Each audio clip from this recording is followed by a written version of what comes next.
Okay, so I've gotten a lot of questions on, asking Alfonso, how do you sharpen your pencils and why do you have the points like that? Okay, so I figured in this video I would show you how I sharpen my pencils, and I'll also explain to you why. I'll show you the things that I use. You can use a piece of sandpaper like this, or what I normally do is just get a big sheet like this. You can get a whole bunch of this for like $1. Okay, you don't have to buy the fancy stuff like this. That really, look at this, is all you're buying, but you get this whole, I mean, it's really convenient, it's nice, it's handy and stuff like that, and it's cool. But I just get a big sheet like this, and okay, I can use it for a million times. Something I also recommend generally to my students is to get a sand sponge, just something like this. You can get a small piece like that, don't really need the entire thing, but I'm going to show you why I use this and how I use it and why. Okay, now in how I sharpen my pencils, and I end up generally sharpening for my students as well.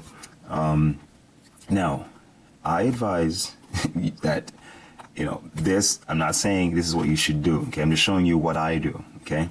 And of course, understand that this is very sharp, and it's very important that you use this as safely as possible, all right?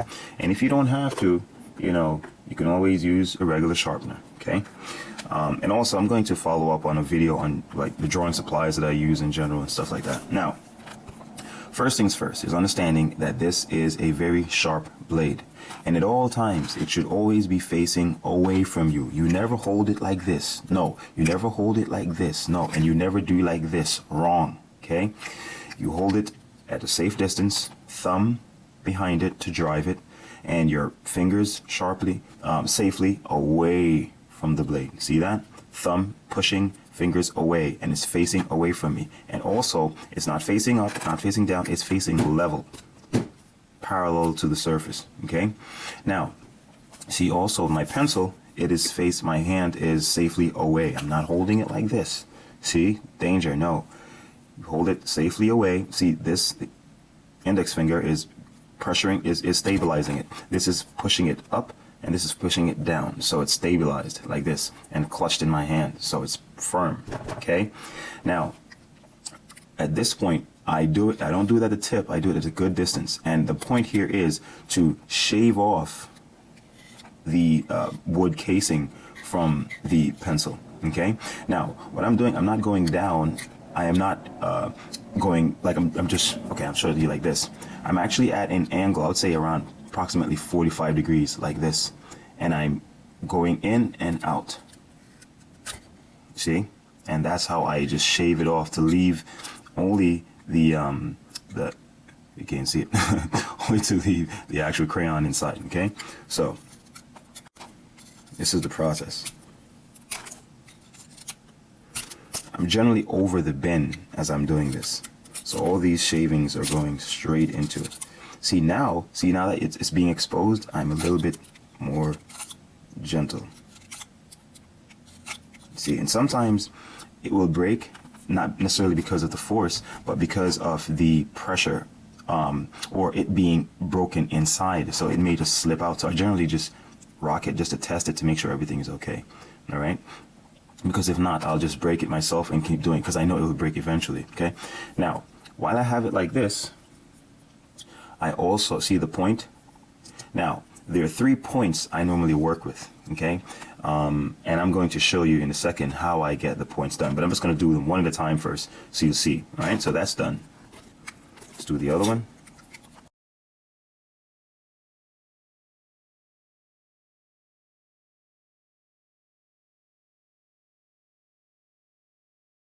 There we go.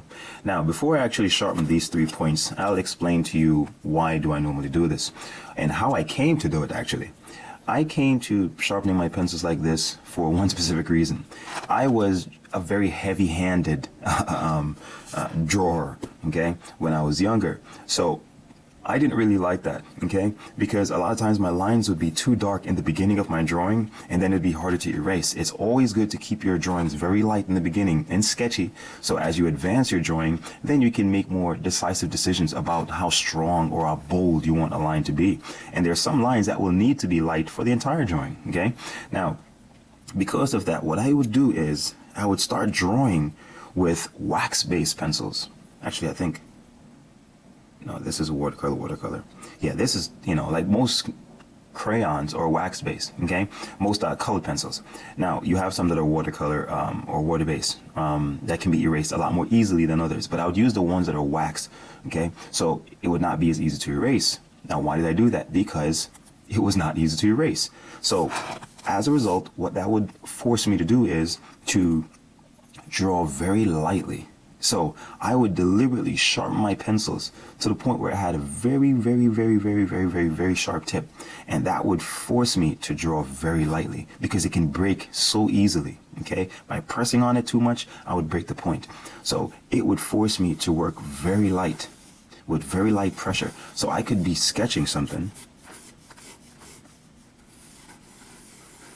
and you would have no idea what I'm drawing. And I did this for a long time. And I would advise anybody who's heavy-handed, like you tend to press too hard on your pencils, to try doing that. It's very good practice. Because I've had students told me that they can't help themselves. They don't know how to actually do it. And see, and the thing is with this, is that it also taught me how to slow down a little bit with my drawing and not rush it too much, because that's very important as well. You never want to advance your drawings too quickly. You want to get time to work it a little bit, play with the overall form, let the drawing evolve slowly. It's like cooking. When you're cooking, you cannot rush it. You cannot put, if you have 10 ingredients and you put ingredients 1 and 2, you have to give them time to marinate and to really work themselves into whatever you're cooking before you add 4 and 5 and so on. You can't just throw all of them in there. It will just mess up the taste. You know what I mean? So that's the thing with the drawing. You have to let it evolve. And as you build one aspect or one area, and then you let it gradually develop. And that's the thing that I learned by doing this. Now, as I got more, I developed my finesse and I started working with these pencils more. I started liking them. So when I draw, I would have 3 different points that I use. There would be one point used for working like very light areas where I want very light, sharp lines. And then there'd be one for like that would be the general use point. And then there'd be one for like general shading, okay? Now, of course, the obvious benefit from having long points like this is that you can shade as well. You have the sides of this to shade, but that wasn't a major concern of mine. It was primarily because of my line work, because my drawing style is more linear. So cross-hatching, qualities of lines is very important for me. Cross-contour lines, stuff like that, all right? So I'm going to show you now how I got the 3 different points that I generally use. So this one, this is going to be my point 1, the first point. So you can use a sand sponge, or you can use a sandpaper like this or like this. Doesn't really matter, all right? But this is what I generally use. Now, of course, you can save this because this can be useful for your drawings as well. If I had a brush close to me, I would show you. You could actually use this. You could actually use this, and spread that in certain areas of your drawing, okay? So pretty much what I'm saying is you don't waste anything, okay? So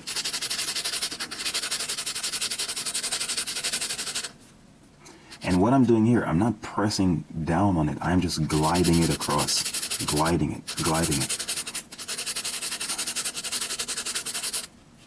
See? And there you go. See that point? Pretty sharp, and this is nice for making nice lines, very light, nice lines, okay? When that is done, I would go for this is the general use point. This is my lighter work point, and this is my general use point. Notice that this point is a little bit shorter than this one, okay? And the reason being is because I wanted this one to have a more stable or sturdy point. So I would sharpen this a little bit.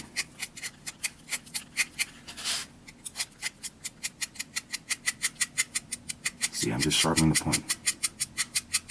And I would find that when I sharpen the point with this instead of the sandpaper, for some reason, when I sharpen it with the utility knife, the point is a lot more durable.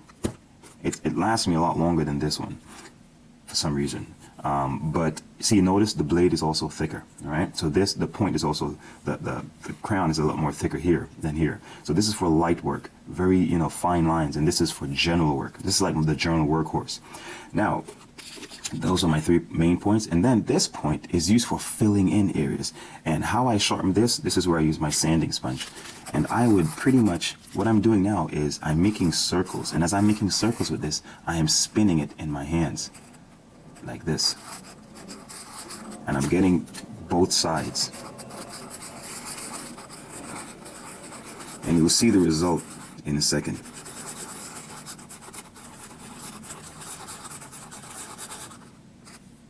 You see that? It's rounded. So these are the 3 points that I normally use when I'm drawing with, of course, pencils like this, or, you know, colored pencils. I always draw with 3 points. So that is how and why I draw with my pencils like this, and how I get them to look like this. So this is like my little, because see, it's very smooth. And this is when I want to fill in areas without making a line. It's not, I don't want to make a sharp line. I just want it to be an even, smooth value. And these are my line makers, if you will, okay? So that's pretty much how I do it.